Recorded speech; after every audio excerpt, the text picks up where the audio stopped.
Alright, Assalamualaikum guys. First kali aku nak ucapkan selamat Hari Raya. Maaf Zahir Batin. And kalau korang boleh tengok kat sini, aku dah reorganize balik.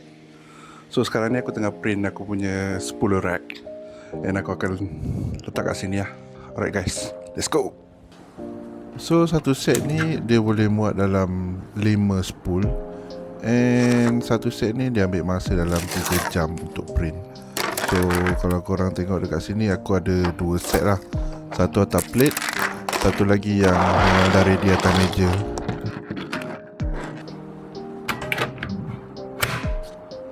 And next aku terus proceed ke penyambungan. And dia sangat straightforward je lah. Dia sambung-sambung, repeat benda sama je kan.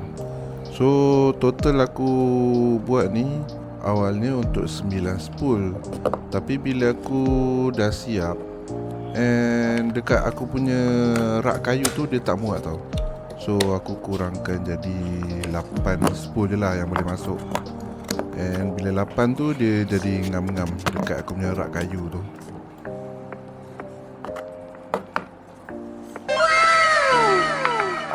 So macam yang korang nampak dekat skrin ni, dia punya spool rack tu just nice je, ngam-ngam kiri kanan. Sebab aku dah adjust balik untuk masuk 8 spool je.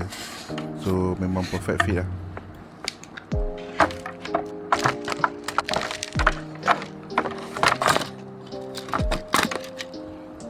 And inilah hasil dia, end product. So lepas ni senang sikit lah aku nak access ke aku punya filament.